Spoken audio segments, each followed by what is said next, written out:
going to be the thing that allows us to move forward as a city. Let's be clear. Providing that vaccine, distributing it as quickly and widely as possible is going to be the foundation for our recovery, for this city coming back strong. So this is going to be, without question, the largest vaccination effort in the history of New York City. It's off to a strong start, and it's going to build up more and more each week. We want to make sure that everyone understands the vaccine is safe, the vaccine is effective, the vaccine is free. And more people are realizing what a smart thing it is to get vaccinated, and we're going to be spreading that word. We've seen all over the world people showing up to get vaccinated. The results have been great. Last week in New York City, on one day alone, on the 23rd, we had over 12,000 New Yorkers get vaccinated, and that's just a beginning. You're going to see so much more in the days ahead as the vaccination effort really builds out. So over 12,000 people got vaccinated on the 23rd. Total to date, 67,000 plus New Yorkers have been vaccinated, and results again have been great. Now there's going to be more and more people vaccinated. More categories are being approved by the state of New York, so we can keep expanding the vaccination effort to more healthcare workers, more high-risk people. We want to see that continue to build out every single day. And we're working with the state as they continue to refine those rules so we can go farther and farther. So we talked about testing, we talked about the vaccine and what the vaccine is going to mean to us, how crucial it's going to be. But I want to remind you of another crucial healthcare reality we need to stay focused on. And we've talked about it several times in the month of December, and that is the importance of giving blood. This has been a tough year in so many ways. And obviously, blood drives have not been happening as usual. But New Yorkers have really stepped up. We've several times made a public call for New Yorkers to come forward, help your fellow New Yorkers save lives. And almost 13,000 New Yorkers have done that in the month of December. We have another 2,000 scheduled for this week. We want to keep encouraging folks to come forward and give blood. It makes such a difference, literally can save lives. And because so many of you did come forward, here's the good news. The city's blood supply, the amount we have on hand, got down as low as 3 days supply, is now 6.5 days. That is much better, much healthier, much safer. We're seeing the highest number of donations lately that we've seen since the beginning of the pandemic. So New Yorkers, thank you. Thank you for showing up. Thank you for helping your fellow New Yorkers. We need you to keep doing that for the last few days of December and into January so we can protect people. The sites all over the city open throughout this week, even some open on New Year's Day. If you want to do a great New Year's resolution, make a resolution to give blood and go out there and help someone in need. And you can sign up at nybc.org/givebloodnyc. There's still prizes being given for people who sign up to give blood. And tickets to the Jets season opener are still up for grabs. And the Jets are looking a little better lately, so that's going to be a hot ticket. A lucky winner will be drawn in the sweepstakes on January 4th. So get out there, give blood in the next few days, and you might win those tickets to the Jets home openers, and you will definitely help save the life of a fellow New Yorker.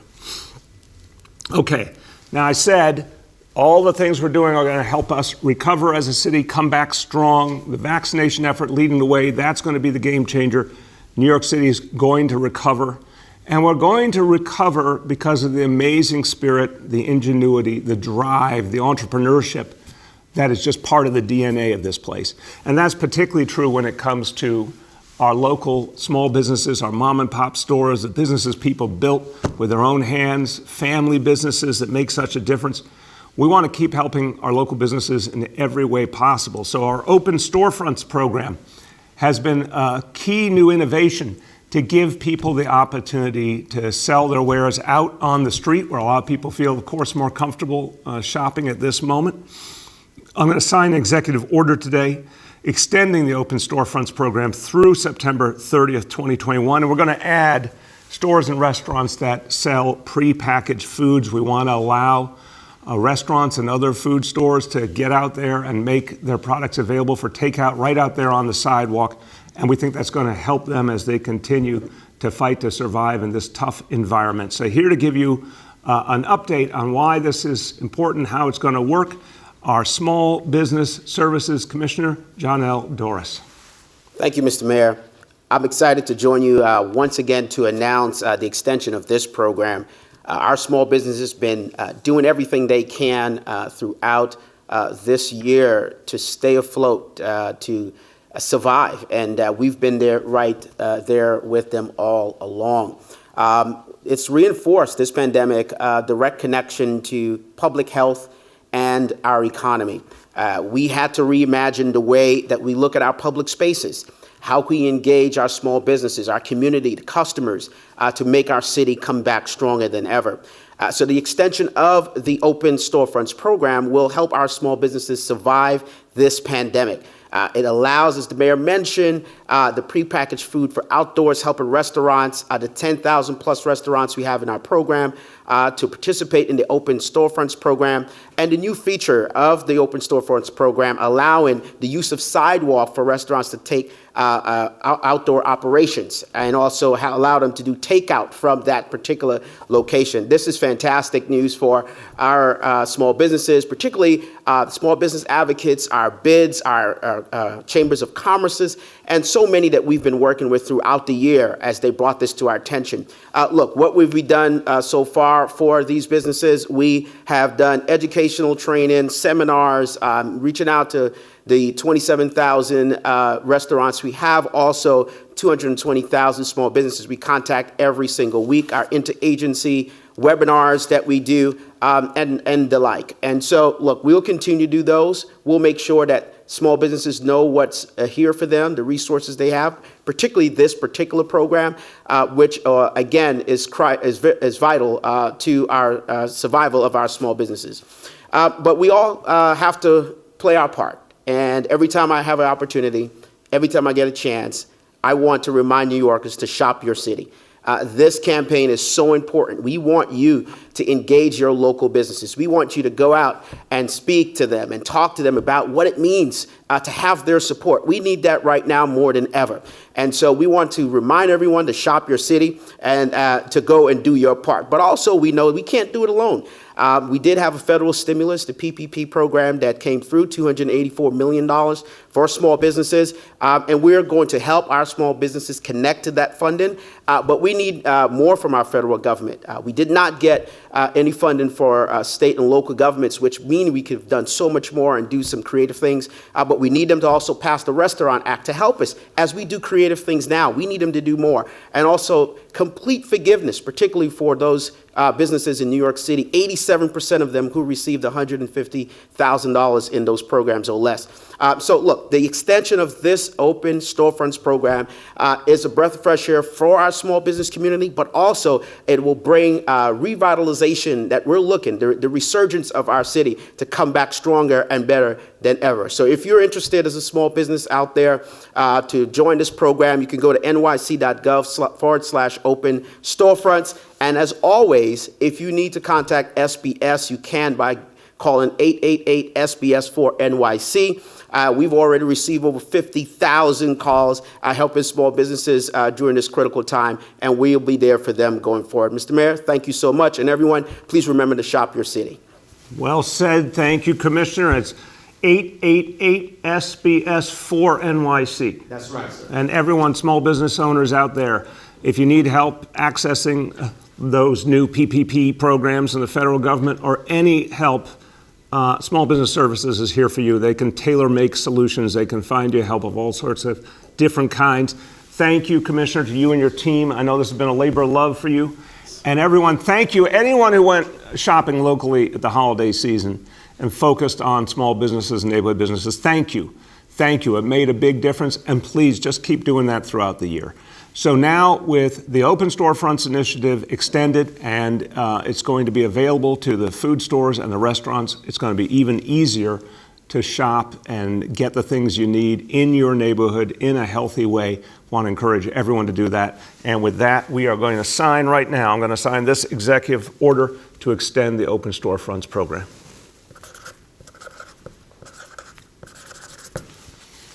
All right.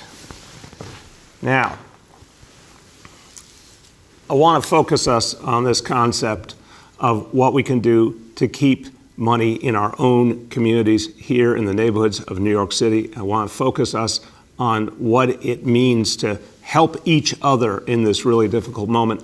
And we're here in the Kwanzaa season, and it's a time that really helps us think about principles that are so powerful for guiding our lives, particularly in a crisis. I got to tell you, the Kwanzaa principles, they make so much sense anytime, but particularly in the tough times we're going through, they really shine through. So today is the fourth day of Kwanzaa. Today's principle is Ujamaa, or cooperative economics. It's a powerful concept. And I want to turn to Deputy Mayor Phil Thompson, who is someone who's been leading so many of the initiatives of this administration to help keep money in our communities, to help make sure that people have opportunity who didn't have it before. He's been leading the way on our MWBE programs for minority and women-owned businesses to get more and more opportunity through government contracts. He's been leading the way on our efforts to help support worker-owned, employee-owned businesses. It all comes back to this central concept of cooperative economics and creating maximum self-sufficiency here in our own city. And I want you to hear from the Deputy Mayor. He's really put his lifetime of his work into this. I want him to talk to you today about this principle, what it means, and how we put it into action. Deputy Mayor Phil Thompson, welcome. Thank you, Mr. Mayor. Ujamaa, as the mayor said, means cooperative economics. And economics is not about how a few individuals get rich while most people get left behind. The meaning of economics, which Ujamaa speaks to, is how do we support one another in material terms with things like food, housing, and shelter. During Kwanzaa, we always begin with honoring our ancestors. For those of us who are African American, we can use our ancestors as an example of Ujamaa. If you look around the country, you'll see Black churches everywhere. And if you look at the cornerstones, the dates when they were founded, many of them were founded just a few years after slavery. And you might ask, how did a people with very little money who had just emerged out of slavery manage to build so many churches all across this country? And the answer is cooperative economics. They pooled their money week by week and built these churches. When Booker T. Washington, a former slave, wanted to build Tuskegee University, one of the first Black colleges, he hired an architect named Robert Taylor, a Black architect and grandfather of Obama advisor Valerie Jarrett. Except when Robert Taylor got to Tuskegee, he found they didn't have any money to build anything. So what did they do? They organized a brick-making cooperative amongst the students. The students sold bricks across Alabama, and they made the bricks that built Tuskegee. That's literally how Tuskegee got built. Our administration is taking a cooperative economics approach to MWBEs. When we spend city revenue to contract with MWBEs, we are practicing a form of collective economics. Why? Because we are recycling money you pay in taxes to MWBEs that almost always hire people from neighborhoods within this city. The mayor has asked us, you just heard him, and Janelle as well, buy local, shop local. Why? Because that way your dollars go to help people in your very own community. This too is a form of cooperative economics. Our Department of Housing Preservation and Development is now promoting community land trust and nonprofit ownership and MWB ownership of housing. Why? Because that way housing and land become a community asset that we can cooperate together to sustain and prevent displacement. A few weeks ago, we announced a new program, the mayor did, to help employees buy businesses when their owners want to sell. In the first week after the announcement, we had over 60 owners contact us saying they were interested in this program because they would like to keep their businesses with their employees after they retire. This too is a form of collective economics. Looking forward, We will continue to look for new ways to build on the principle of Ujamaa, whether in manufacturing locally, many of the things we buy from afar, or in using our collective savings, whether they're in banks, pension funds, or insurance companies, to strengthen our communities. We believe that solidarity helps build prosperity, not greed. Thank you, Mr. Mayor.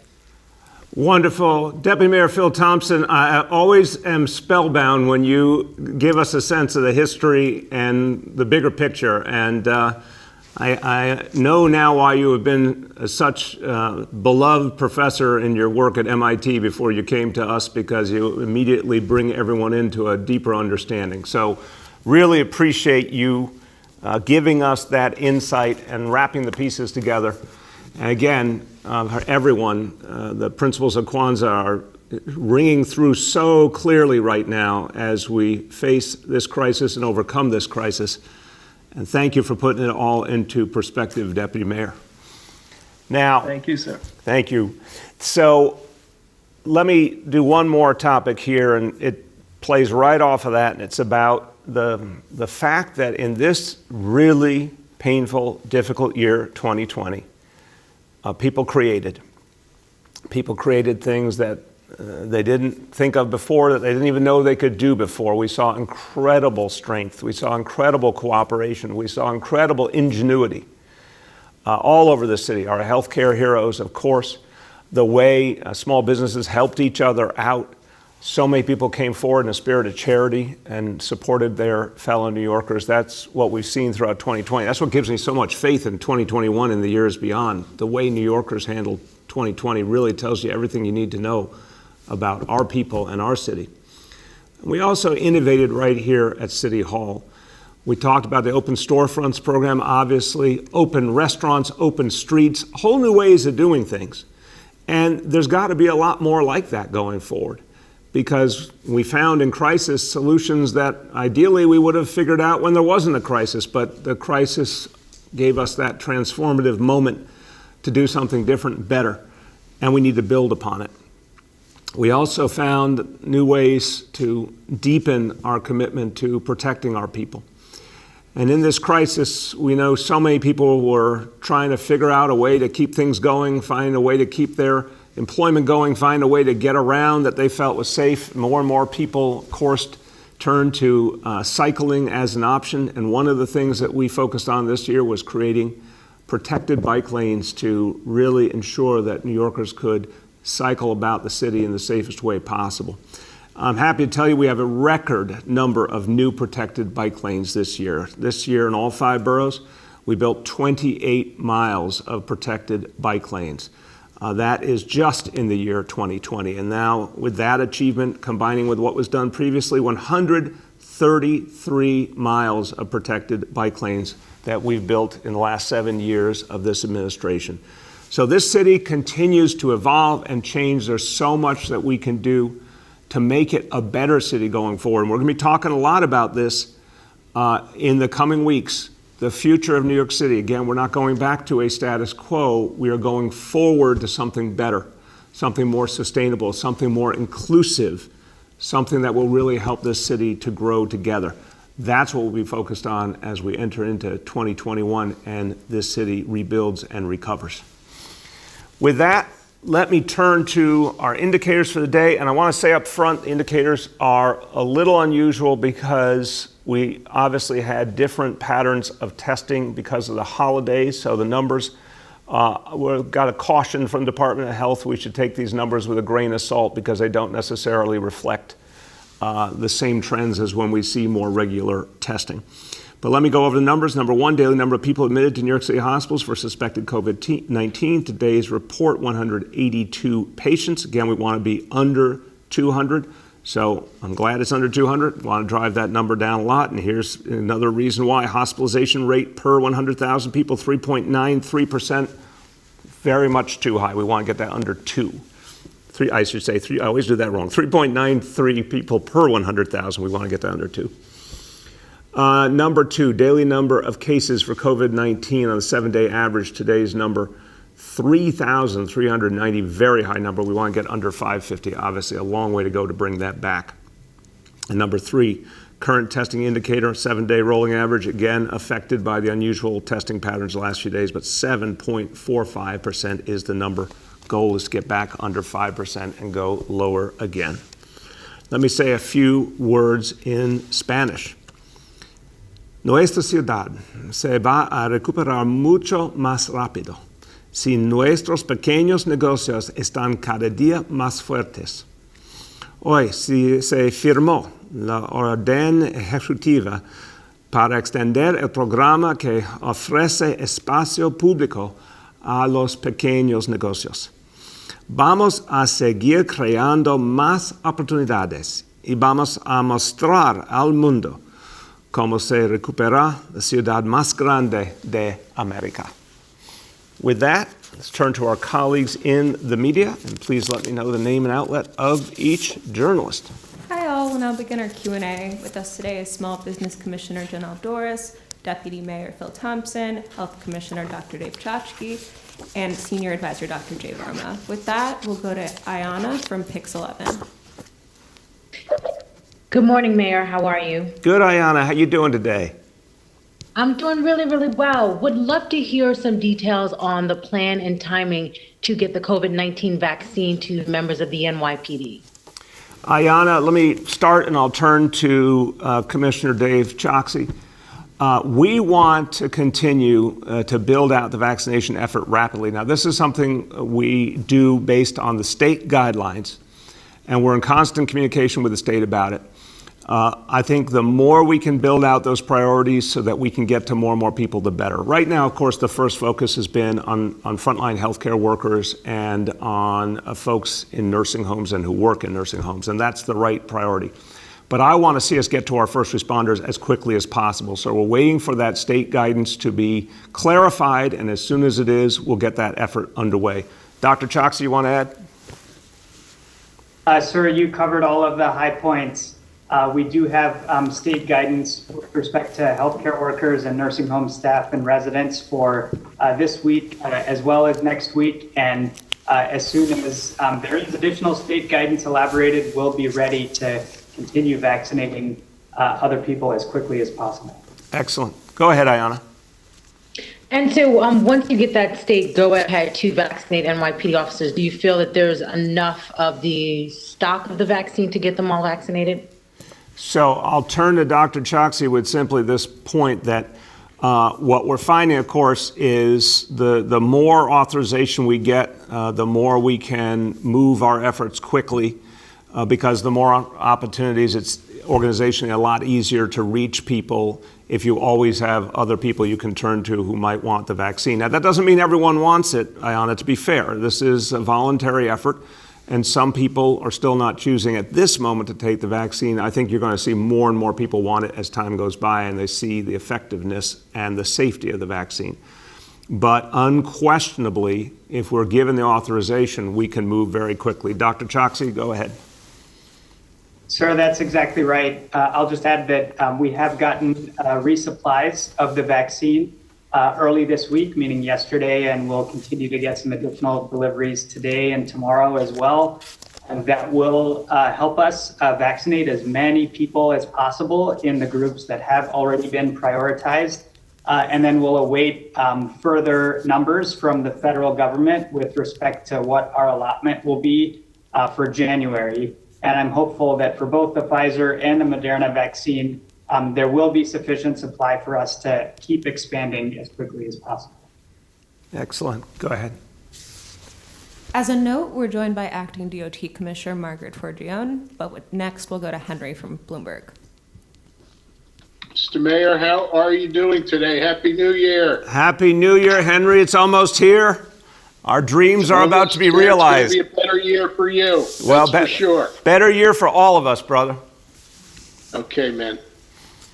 So my question has to do with the pace of vaccination in the city. I was looking at some numbers. Israel has a population of 8.8 million. They started vaccinating on December 20th, and they vaccinated 495,000 people so far. Yesterday, they vaccinated 115,000 people in a population of 8.8 million. covering some 300, I'm sorry, obviously a larger area than our 302 square miles. So my question is, why is, understanding that we've gone through holidays here, but still we're living through an emergency, why is the pace of vaccination so much lower in this city than it is there? First of all, I commend them. I don't know the details of what's happening in Israel, but I commend them. That sounds fantastic. I think we need to look at a variety of factors. First of all, the way the federal government mandates the process is very cautious, if you will, and that does add steps into the process that takes time. We need the state guidance in terms of the categories of people, and the more that expands, the faster we can go. The fact is there has been real care getting used to this vaccine and figuring out the best way to implement it. And I think that's been important in the first days to make sure everyone was comfortable and it was working right. But I want to see this vaccine campaign take off. I really do. And I think we're going to see that more in the coming days. I also think, I don't know about other countries and what level of hesitancy they have or don't have. I think we're going to see some initial hesitancy in some quarters, but I think the more people see folks in their life take the vaccine successfully and see it's safe, see it's effective, know it's for free, you're going to see more and more take up. So those are some of the factors we're dealing with, but I feel very confident this number is going to grow rapidly, especially as we get the authorization to go farther. Go ahead, Henry. Okay, I do want to say they do have very similar priorities as we do in terms of who gets it first, but they appear to be going at a much more rapid pace than we are. And we will, just one second, I'll just say, staying on your first question, and I'll turn to Dr. Varma or Dr. Choksi if they want to add anything. Look, throughout the crisis, we have learned from other parts of the world. Most notably, when we put together the plan to reopen our schools, we borrowed health and safety measures from all over the world. We created that gold standard, combining all sorts of measures into one. I want us to do the same, obviously, with vaccination. I want us to look around the world and see what's working, what approaches we can borrow and implement here. So this has just begun. It's going to take off. But Dr. Varma, Dr. Choksi, you want to add anything? Nothing else from me. Okay, Dr. Choksi? Just to say, sir, that there's nobody more motivated than I am, and that I know my colleagues are, to have our vaccination rollout occur as quickly as is possible within the regulations and the supply constraints that the mayor described. And the reason for that is simple. We know that every single vaccine that gets administered means we are one step closer to ending the pandemic, to preventing the suffering, that we've all seen over the last few months. So we're highly motivated to make sure that this occurs as expediently as possible. We do have to make sure that it occurs fairly and equitably with respect to the priority groups that have been rolled out. And also safely. We want to make sure everything that's happened with respect to the degree of rigor around the safety and the efficacy of the vaccine actually translates into the real world as well. But as the mayor said, everything that we're doing to prepare for our vaccination campaign will mean that we're ready to expand our circle of vaccination as quickly as possible. Thank you. Go ahead, Henry. All right, thank you. My second question goes back to an issue that was discussed during your last briefing, which is the priority for different neighborhoods, disadvantaged neighborhoods that have been historically disenfranchised in terms of their health care, and making them a priority in terms of getting the vaccine. And the fact that there are neighborhoods in the city which have much higher incidence of COVID. For example, Borough Park, 14%. Brighton Beach, Manhattan Beach, I'm going by the zip code data, 14%. Richmond Hill, immigrant neighborhood, which I don't know has been identified, 13%. Bedford-Stuyvesant, 5%. So my question is, has your focus on these historically discriminated against neighborhoods kind of made it difficult for you as a leader, as a governor, to connect with the people you're governing who may see this as, a slight? Obviously, some of these Jewish neighborhoods are, they're saying, hey, you took away our right to congregate for religiously. Now you're not giving us the vaccine when our neighborhoods are overrun by the virus. Henry, I appreciate the question because go ahead. Go ahead. What is your answer to those people who feel that you are not, that you're favoring one part of the population over them? Okay. I appreciate the question because it's a chance to dispel any misunderstanding. No, we're trying to reach everyone, and I think that's been clear throughout. When we talked about, let's go back before the vaccine, we had a challenge in Sunset Park, Brooklyn. That happens to be a Latino and Asian community. We had a challenge in Soundview in the Bronx that is more of a Latino community. We had a challenge in Southeast Queens, particularly an African American community. We then had a challenge in Borough Park, a Jewish community. We went around wherever the challenge was and we addressed it with more testing, more outreach, more support. We had challenges in Brooklyn and Queens more broadly. We did a lot of on-the-ground work and worked very closely with community leaders. And I've said that community leaders were fantastic as partners, helping us turn the tide, and we did in Brooklyn and Queens. So I think this is clearly about going wherever the need is and working with everybody. The vaccine distribution, what we've said about that, I think has been pretty clear. I actually think most people get it quite clearly. The priorities are the ones starting with the federal standards and the state-specific guidance that we focus on people across the board in greatest need. The frontline healthcare workers, the folks in nursing homes, and we build out from there across all communities. We've had to be really clear about the fact that the vaccine will not be distributed based on wealth or privilege. That it's going to go where the problem has been greatest, just as much as any place else, and we're going to make it a priority to make sure there is that fairness. And that's why we focus on the 27 neighborhoods that have borne the brunt of COVID. That's just a matter of fairness. It's not to exclude anyone. We're going to be rapidly providing vaccine in all neighborhoods. It's to make sure the places that bore the brunt absolutely get their fair share and get the priority they deserve. So I don't get the sense, certainly with working with a lot of community members and leaders, that people are missing that concept. We want everyone to get vaccinated. We just want to make sure the neighborhoods that bore the brunt get their fair share, and that's why we prioritize them. Go ahead.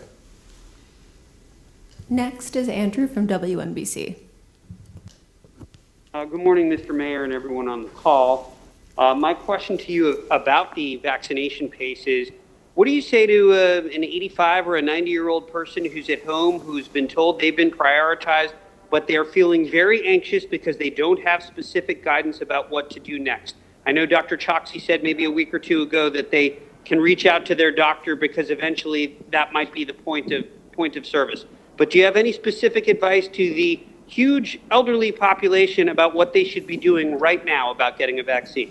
Thank you, Andrew. Very, very important question, and I'll turn to Dr. Choksi. I just want everyone to understand that what is so important is to make sure that we first vaccinate the folks who are in greatest risk. Obviously, that's the folks in nursing homes. We know that from painful experience, and the folks who work there. And all of those frontline healthcare workers who we're all depending on, who every day are potentially exposed to COVID. So that's why we start there.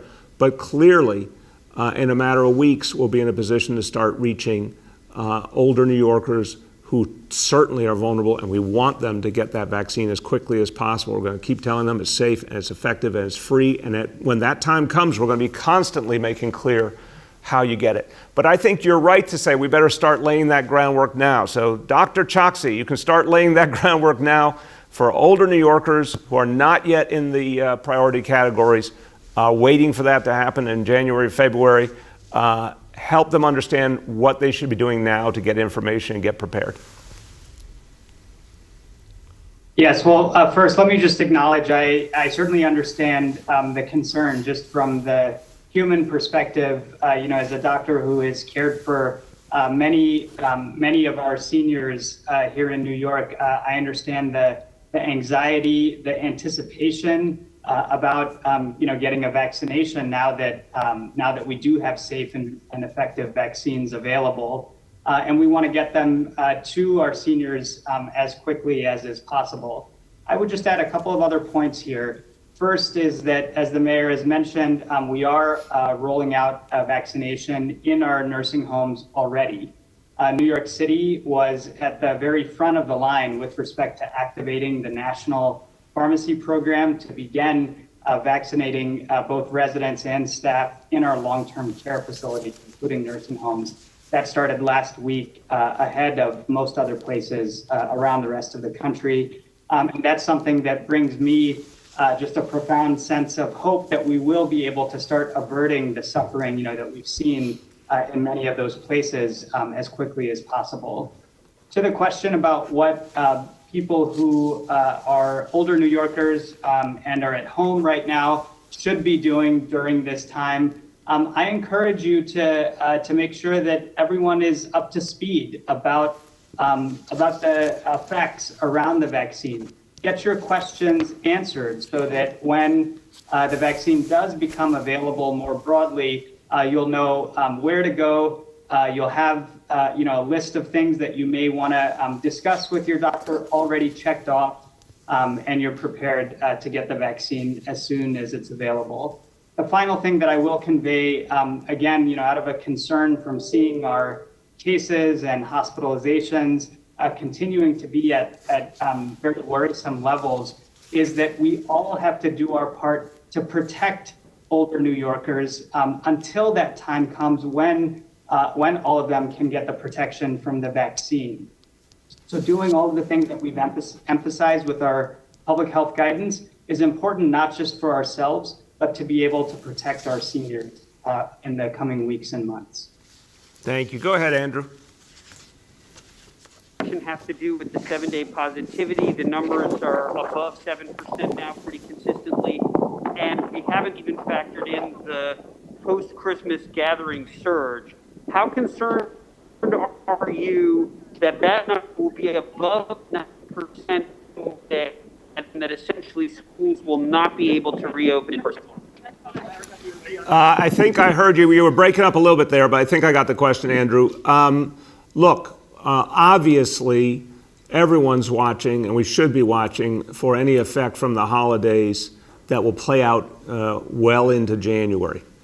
But when it comes to the schools issue, I want to go back to something I said back on December 8th, which is, the state has the standards, the state sets those rules, the state has the numbers that they go by.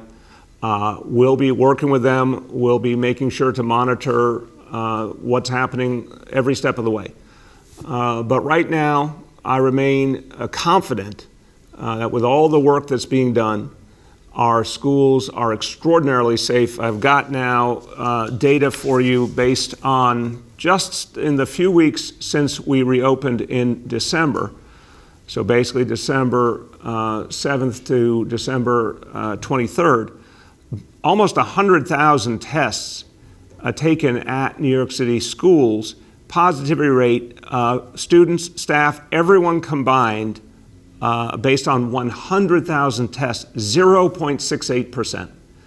So look at the amazing success that we've had in our schools, keeping them safe. Clearly, New York City Public Schools is one of the safest places to be in all New York City. So I'm confident that we can and should keep them open.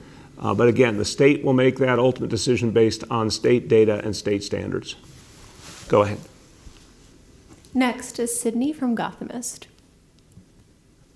Hi, Mr. Mayor. Thanks for taking my question. I have a question on the vaccine priority groups and distribution as well.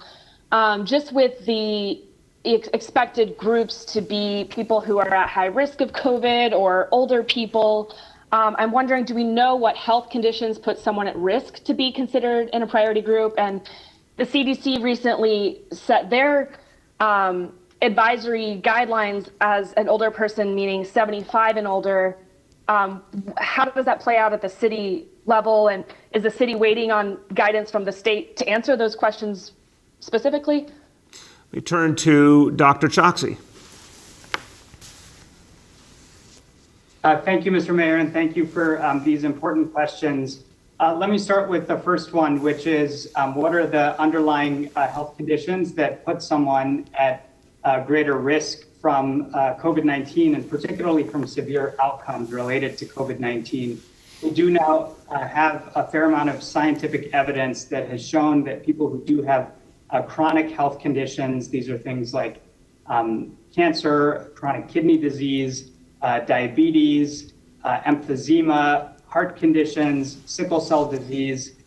Those are, a sampling of the conditions that we worry about with respect to someone being at risk of severe outcomes. And I do think that that will be a similar list that the CDC takes into account when they determine prioritization for people along with age, as well as risk of exposure, particularly for people who are frontline essential workers.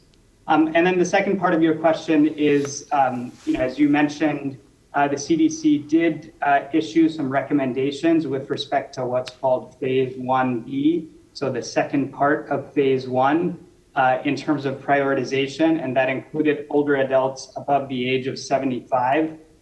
These are recommendations that the federal government makes that then states have to issue their own prioritization guidance for. The state has not come out with formal guidance for Phase 1B yet, so we're still awaiting that as we think about what the next group will be beyond healthcare workers and nursing home staff and residents. Thank you. Go ahead, Sydney. Okay, and then my other question is for you, Mr. Mayor, as well as the Acting Commissioner Forgione. Given the city is on track to see one of the deadliest years with traffic fatalities, and as the vaccine rolls out, we're going to see more people commuting again and moving about the city. I'm just wondering, given your bike lane announcement today around the numbers of how many bike lanes were put into place this year, what do you and the acting commissioner plan to do in the coming year to make more progress on Vision Zero goals, and would that include increasing the bike lane goals or more concrete efforts to make sure bike lanes are actually protected as intended in the first place? Thank you, Sydney. I'll start and I'll turn to the acting commissioner. Look, Vision Zero, let me say at the beginning, this has been a very tough year. It's been a very tough year on so many levels. And it has been a tough year for lives we've lost, including the lives we've lost on our streets. We know there's been way too much speeding. We know we have to crack down on that in 2021. We also know that the more life starts to get back to something like normal, the better ability we'll have to do that.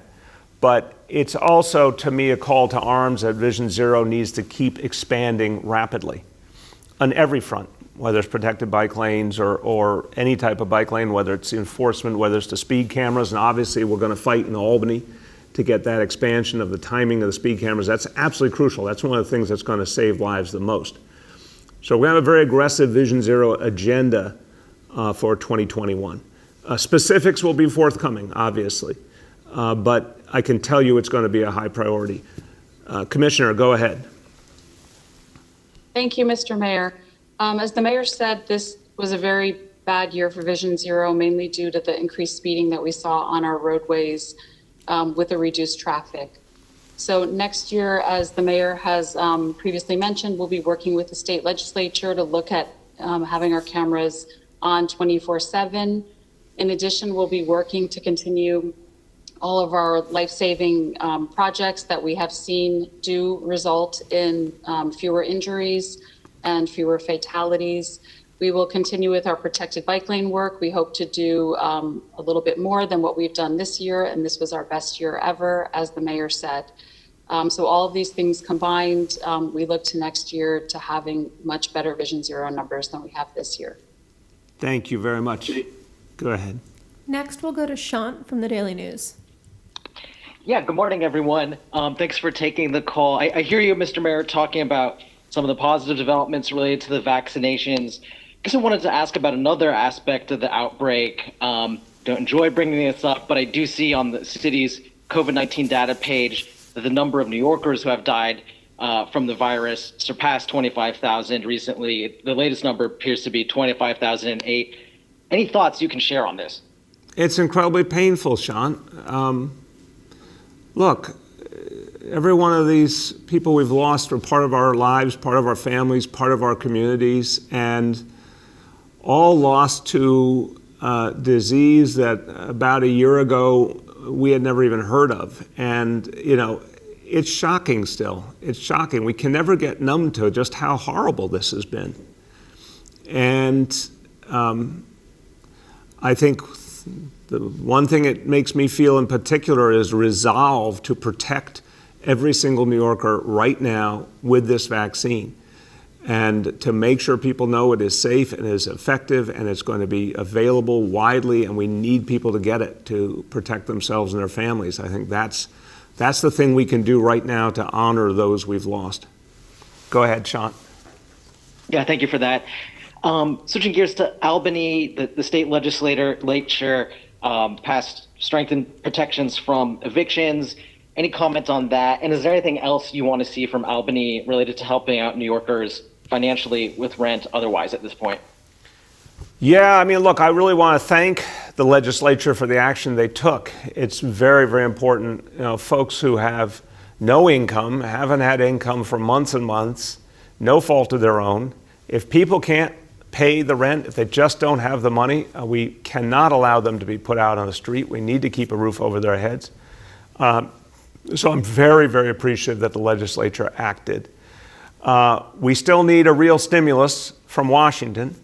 And what we, I think, need additionally from Albany is further action to help protect people. I've talked before about the payment plan idea to really give a long-term relief and stability to renters.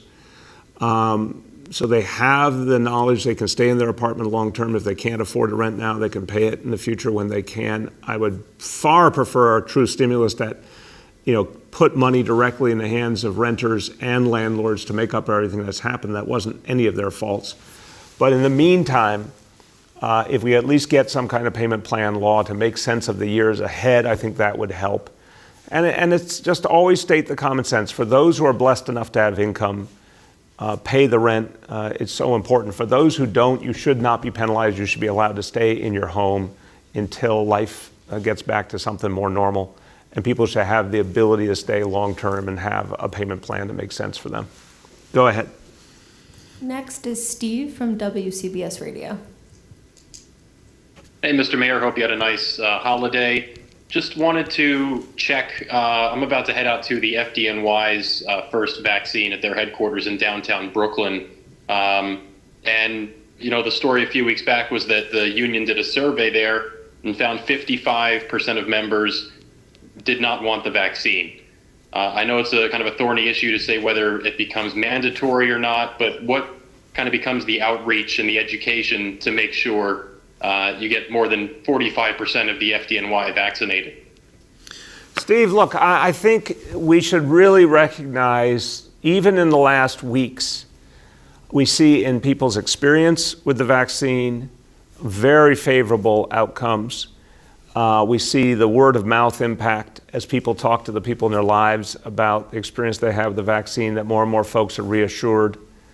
It's so clear that it is safe and effective. And the public opinion research is showing more and more people around the country are now saying they do want the vaccine. So I think you're going to see it change literally week by week. But our job is to make it available to all these heroes, all these folks who are there through the thick of this, and it's their choice. We do not have at this moment a plan to do anything but voluntary. We'll see how things play out, but that's the plan right now. But I do think you're going to see people get more and more comfortable with it with every passing week. Go ahead, Steve. And also just to follow up on these questions about the pace of vaccine distribution, I know you said about 67,000 had been done up to this point. The governor yesterday said that the city will have about 369,000 doses through this week. So obviously we start to see with those numbers some concerns about bottlenecks popping up in some places. So just strictly from a logistical point of view, how do you avoid having some of those bottlenecks and having, vaccines, hundreds of thousands of doses sitting on the shelves just simply because you can't get them out fast enough? Yeah, Steve, we got real work to do here, but I do not see that scenario taking place, honestly. I'll turn to Dr. Choksi. I'd say it's this simple. Again, I mentioned there's some specific federal rules that I think need to be examined to see how they can help us speed up the process. But the other question is just us having the ability to reach more and more constituencies, more and more people, and that's based on the state authorization. That's a conversation that's happening literally every day, every hour with the state to determine how quickly that expansion can happen. But I feel very confident. I've had this conversation in great detail with our healthcare team that as we get authorized to do more and more populations of people, we'll be able to move very quickly. I do not see a time when we have a lot of supply hanging around. I think it's going to move very quickly from when we get it to when it is implemented. Dr. Choksi. Yes, that's exactly right, Mr. Mayor. The pieces that we've already talked about, number one, the supply of vaccine, and then number two, making sure that the categories of eligibility are broadened out and done so rapidly. Those are the major things that we're looking at with respect to ensuring that this happens as quickly as possible, which is one of our primary goals, as we've discussed.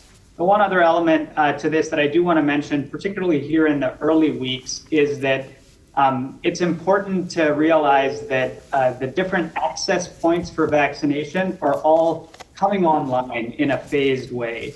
So we started in our first week with hospitals and making sure that hospital workers are getting immunized. That allows those hospitals to deliver the care that we need, but also to start to vaccinate beyond their staff, which we'll start to see in the coming weeks.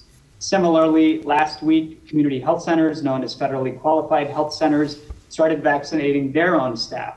That means that whole set of clinics will come online as a set of access points more broadly for New Yorkers. And this week, now that we have the state go-ahead, staff in urgent care centers will also be vaccinated. So then urgent care centers will also be able to vaccinate others. So in these early weeks, it does take a bit of time for all of those access points to start coming online, but we're seeing that expand, and that will mean come January, we'll have a much broader set of places that will be able to administer the vaccine. Thank you. Go ahead. We have time for two more. First, we'll go to Jillian from WBAI. Hey, Mr. Mayor, Happy New Year. Happy New Year to you, Jillian. How you doing? Thank you. I'm okay. I'm well. It was a nice, quiet holiday because I'm an atheist, so there wasn't really anything to do. I hope yours was better. So I'm sorry. Go ahead. No, I was going to say, whatever works for you. God bless. Yes. Well, not God, but okay. Anyway, I wanted to ask you, because in September, I did ask you about the developments around the Brooklyn Botanic Gardens and the large towers and the 1991 shadow study and the zoning guidelines that the Dinkins administration had put into place so that the Botanic Gardens would be protected. And you gave a very extensive answer on affordable housing and community benefits.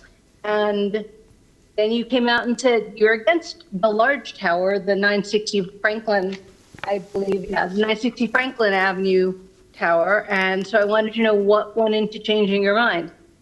Well, first of all, I appreciate your question, Jillian. I always want to give credit where credit is due, and because you asked the question, it gave me the opportunity to turn to my team and say, hey, I want to get briefed on this because there have been a lot of other things going on with COVID and all. I hadn't been focused on that development. When I heard the details of it, it was just abundantly clear it made no sense. It was wildly out of scale. And the claims that were being made on affordable housing were not believable to my team. And when I went over the details with them, I said, this just doesn't make sense. Not just alone because of the impact on Botanical Garden, which is a real issue too, but it just didn't make sense for the neighborhood. And, I say if a developer wants to win public support, they better come in with real community benefits and be responsive to community concerns. And this project just wasn't doing that, so I thought it was important to come out in opposition to it up front. Go ahead. Thanks, I appreciate that. So as a follow-up, the day after you made your decision public, the courts decided against a different, smaller building. It's also on Franklin Avenue, and that's been in litigation for a while. And so MTOP, Movement to Protect the People, and its allies won on its merits. There was an article that said the city was going to appeal. So I wanted to know, is that still in the plans? I'll always tell you when I feel I'm up to date on something and when I'm not. On this one, I don't feel up to date, so I will get a briefing on it, and I'll make sure my team gives you an update. I just want to make sure I'm always getting the latest information before I answer you. So we'll get that to you. Go ahead. For our last question, we'll go to Ravane from Hamodia. Good morning, Mr. Mayor, and Happy New Year. Happy New Year. Thank you. I just wanted to ask, as in the coming weeks, as some people get the second dose of the vaccine, will any allowances be made for people who have had the vaccine, maybe to, let's say, stop wearing a mask or things like that? I'll start and I'll turn to Dr. Varma and Dr. Choksi. We've talked about this. Look, I think the important thing here is to think about this over the first 6 months of the new year. This is initial estimate. Obviously, it will change as we get more information, but I think it's fair to say over these next 6 months, we intend to see as wide swath of New York City vaccinated as humanly possible. We can reach all New Yorkers over that time frame. We want to see people get comfortable with the vaccine and want to participate.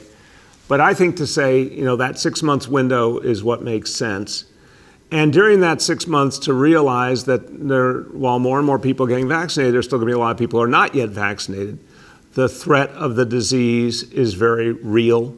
Obviously, we are concerned about what we saw come out of Great Britain in terms of the mutation of the disease. So we want to stay on guard. That is my preface to say we want people to keep wearing their masks. We want them to keep practicing social distancing. We want them to keep limiting travel, keeping gatherings very small. All of these rules make sense for the next 6 months just to keep protecting each other until we are fully clear of this disease in terms of the impact it's having now. Dr. Varma, then Dr. Choksi. Great. No, thank you for the question. And I agree completely with what the mayor just said. I mean, the way I like to think about it is that we have different layers of defense. Up until this moment, we've been using individual measures, wearing a mask, keeping your distance, washing your hands, and we've been using community restrictions, and we've been using our test and trace score, which hit this incredible milestone of 100,000 people tested on a single day. Now we have an additional line of defense, which is the vaccine. But what the things we don't know are exactly what level of vaccination and what level of mask wearing, what level of restrictions is going to bring us to the level that we need, where people can go about their regular lives and there's going to be very few or no deaths from this infection. So for the exact moment right now, our recommendation is very strong, and this is the consensus everywhere, that even if you've been vaccinated, you need to continue wearing a mask and continue to maintain your distance. All of that may change in the future as we learn more both at the scientific level about how much and how long people maintain their protection, and as we learn more at this population level about what happens to our case rates and when we can start relaxing some of these defenses until we can get back to a period when we all feel like life is more normal. Thank you. Dr. Choksi, you want to add? Nothing to add, sir. Thank you. Okay, great. Go ahead, Ruven. Yeah, I just wanted to follow up on what Henry asked. Those 27 neighborhoods, so just to be clear, will they in any way get priority as far as getting the vaccine, or is it only regarding like outreach and education? No, it's making sure the vaccine gets to where it's needed most. Look, Ruven, I don't think you'll be shocked if I said, historically, when there's something like this that could have such a profound impact on people, too often things went to people who had the most privilege, the most money, did not go according to need. We're focused on need. The most dire need has been in the communities hardest hit by COVID. So we're going to make sure that communities get their fair share and are prioritized to make sure we can keep the maximum number of people safe, and we know where some of the greatest danger has been. The goal is to get every single person vaccinated. And we're going to be working with community groups, working with elected officials, working with community institutions to maximize that in every neighborhood. But we very much want to remember where the pain has been greatest, where the danger has been greatest, to make sure that is reflected in how we prioritize. All right, everyone, look, as we conclude today, first wanted to say on a programming note, I'll be back in 2 days on Thursday for the last press conference of the year, and that will be a joyous moment because it means at that point it will only be hours until 2020 is over.